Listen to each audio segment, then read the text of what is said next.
श्री शिवाय नमस्तुभ्यम। दोस्तों, आज की वीडियो में हम आपको एक चकवा और एक चकवे की कहानी सुनाने जा रहे हैं। यह एक ज्ञानवर्धक और प्रेरणादायक कहानी है।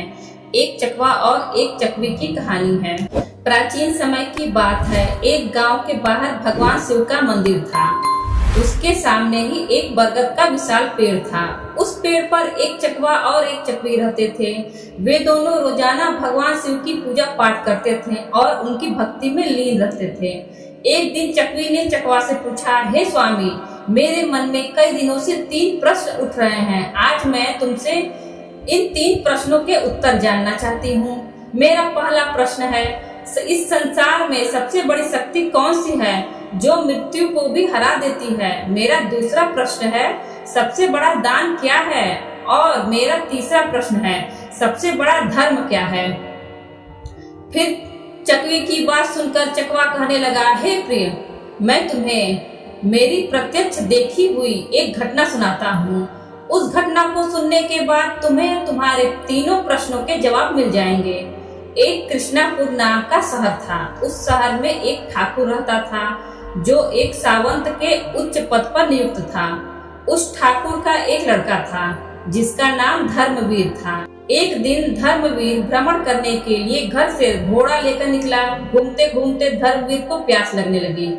थोड़ा आगे चलने पर उसे एक पानी की प्याऊ दिखाई दी। फिर उसने वहां जाकर पानी पिया और अपने घोड़े को भी पानी पिलाया। थोड़ी देर बाद वही बैठकर विश्राम किया। विश्राम करते हुए धर्मवीर ने देखा कि वहां बहुत से यात्री आ रहे थे और जा रहे थे और पानी पीने के बाद बड़ा आशीर्वाद दे रहे थे। वह यात्री कह रहे थे, बहुत ही अच्छा काम कर रहा है यह पानी पिलाने वाला। पानी पिलाने वाले को भगवान हमेशा प्रसन्न रखें, यह आशीर्वाद राहगीर देते जा रहे थे। इस बात को धर्मवीर सुन रहा था। धर्मवीर सोचने लगा कि मैं एक प्याऊ खोलूंगा और वहां मैं हर राहगीर को पानी पिलाऊंगा। यह सोचकर धर्मवीर घर चला गया और अपने पिता सावंत से कहने लगा, पिताजी, मुझे किसी काम के लिए आपकी मदद चाहिए। तो ठाकुर कहने लगा, क्यों बेटे, क्या काम है? तब धर्मवीर ने कहा कि पिताजी, मैं पानी पिलाने के लिए प्याऊ खोलना चाहता हूँ। तो ठाकुर कहने लगा, हमारे घर में क्या काम की कमी है?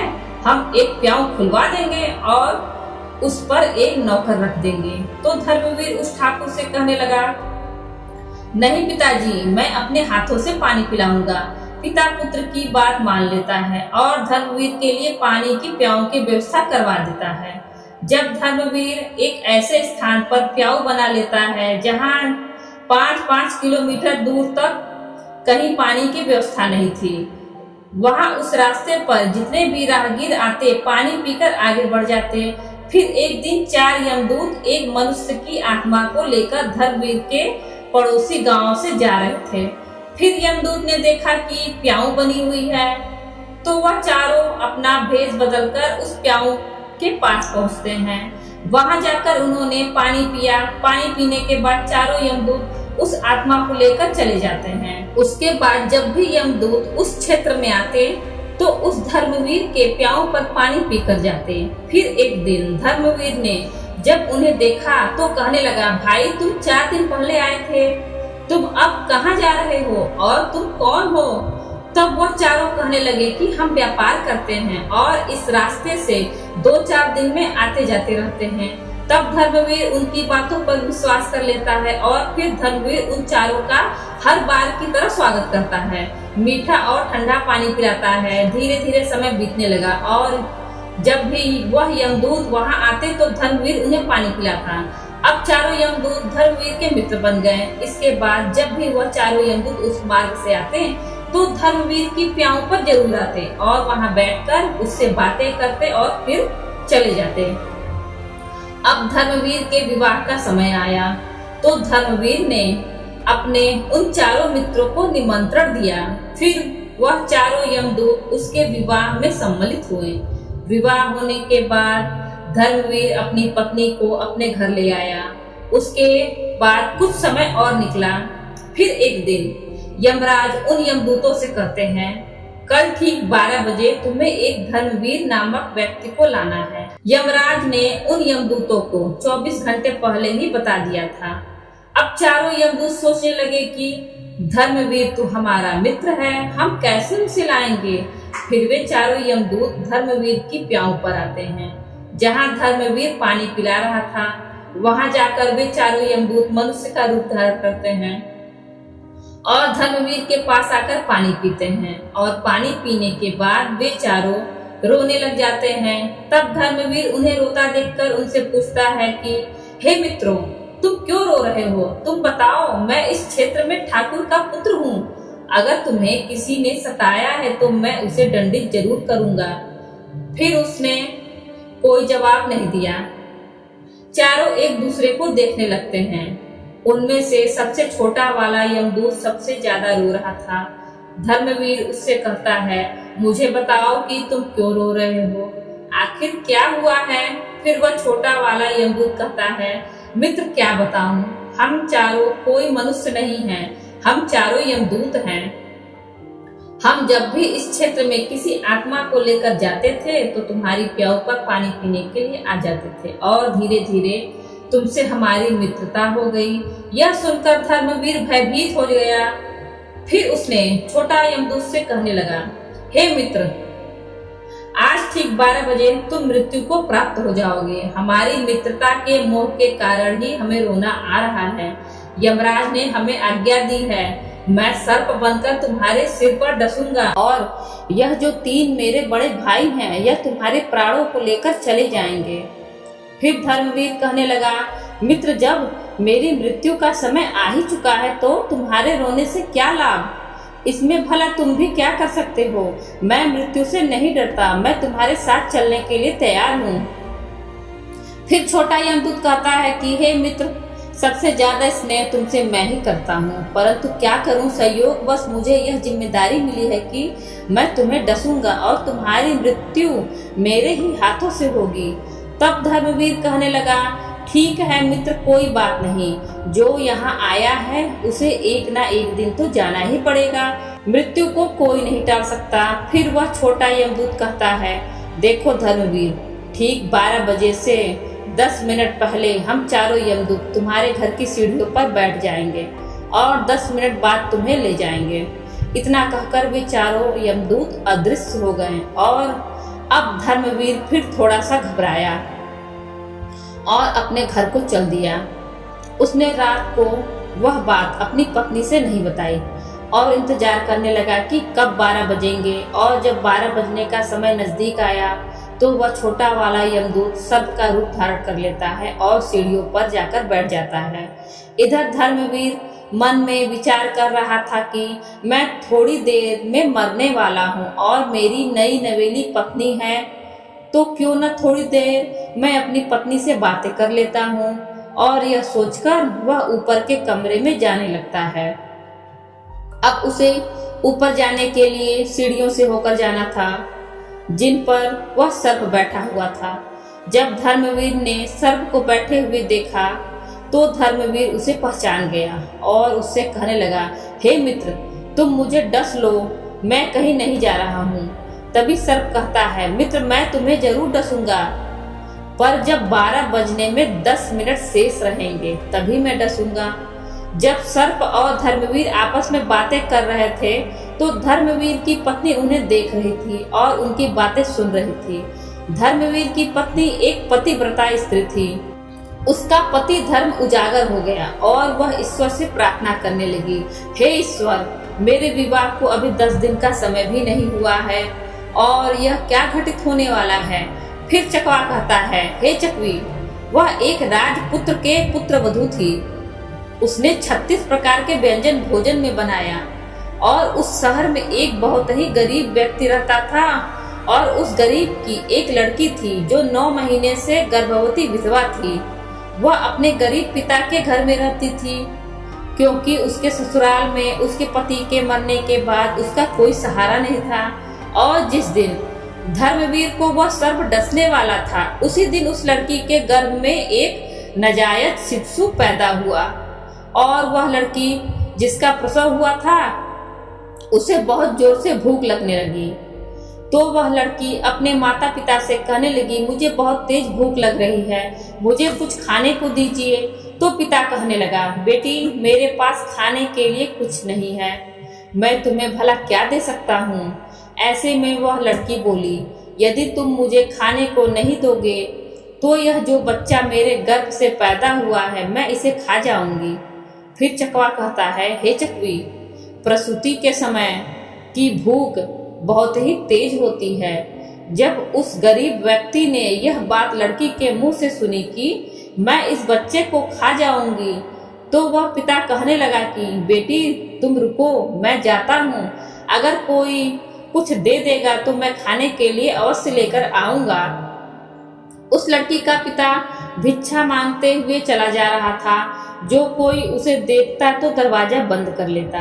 इस प्रकार चलते हुए वह व्यक्ति उसी ठाकुर के महल के पास आया जहाँ पर धर्मवीर से काल सर्प बनकर बातें कर रहा था और उसकी पत्नी छत से उसे देख रही थी और ईश्वर से प्रार्थना कर रही थी। तभी वह मांगने वाला आवाज लगाता है, मुझे कोई भोजन दे दीजिए, मेरी लड़की को प्रसव हुआ है, उसने एक नवजात शिशु को जन्म दिया है और मेरे पास उसको खिलाने के लिए कुछ नहीं है, वह नवजात शिशु को ही खाने वाली है। जब यह बात धर्मवीर की पत्नी ने सुनी तो वह सोचने लगी कि कुछ समय बाद मेरा पति मर जाएगा और मैं विधवा हो जाऊंगी और मुझे अपने पति के साथ सती होना पड़ेगा, तो यह भोजन किस काम आएगा जो मैंने बनाया है। इस भोजन को मैं इस भिखारी को दे देती हूँ। फिर उसने वह भोजन उस गरीब व्यक्ति को दे दिया। तब भोजन को लेने के बाद वह गरीब व्यक्ति वापस अपने घर चला जाता है और जब तक धर्मवीर और सर्प बातें कर रहे थे तब तक वह गरीब आदमी जाकर उस भोजन को अपनी लड़की को खिला देता है। 36 प्रकार के व्यंजनों को जब उस लड़की ने जी भर के खा लिया तो पूछने लगी कि पिताजी आज इतना अच्छा भोजन किसने दिया। तब उसके पिता ने कहा, बेटी हमारे गांव के ठाकुर साहब की जो पुत्र वधू है जिसका विवाह अभी ही कुछ दिन पहले हुआ था, उसने ही मुझे यह भोजन दिया है। तो वह लड़की कहने लगी, हे भगवान उसकी सुहाग अमर रहे। उस लड़की ने आत्मा से आशीष दिया कि उस औरत का सुहाग अमर रहे। फिर भगवान विष्णु का सिंहासन हिल गया तो उन्होंने नारद मुनि को बुलाया और कहा कि मृत्यु लोक में देख कर आओ, मेरे किसी भक्त पर बहुत बड़ा संकट है जिस कारण मेरा सिंहासन हिल रहा है। तब नारद मुनि भगवान विष्णु की आज्ञा अनुसार देखते हैं कि भगवान विष्णु का सिंहासन क्यों हिल रहा है। तो नारद मुनि देखकर बताते हैं कि एक बिल्कुल भूखी आत्मा जिसने कुछ समय पहले एक नवजात शिशु को जन्म दिया था वह भूख से व्याकुल थी। उसे भोजन मिलने के कारण उसने अंतरात्मा से यह कह दिया कि भोजन देने वाली औरत का सुहाग अमर रहे, अर्थात उसका पति जीवित रहे। और उधर यमराज ने उसके पति के प्राण लेने के लिए यमदूतों को भेज दिया है। वह बस 10 मिनट बाद ही उसके प्राण लेने वाले हैं। फिर नारद मुनि भगवान विष्णु से कहते हैं, हे प्रभु, प्रकृति के नियमों के अनुसार धर्मवीर की मृत्यु का समय आ गया है और उसे लेने के लिए यमदूत उसके घर पर बैठे हुए हैं और उधर एक दिव्य आत्मा ने अपनी संपूर्ण शक्ति से धर्मवीर की पत्नी को आशीष दे दिया है कि उस औरत का सुहाग अमर रहे। फिर भगवान विष्णु कहने लगे, मुझे उस आत्मा का मान रखना पड़ेगा, चाहे मेरे कार्य में परिवर्तन ही क्यों न हो जाए।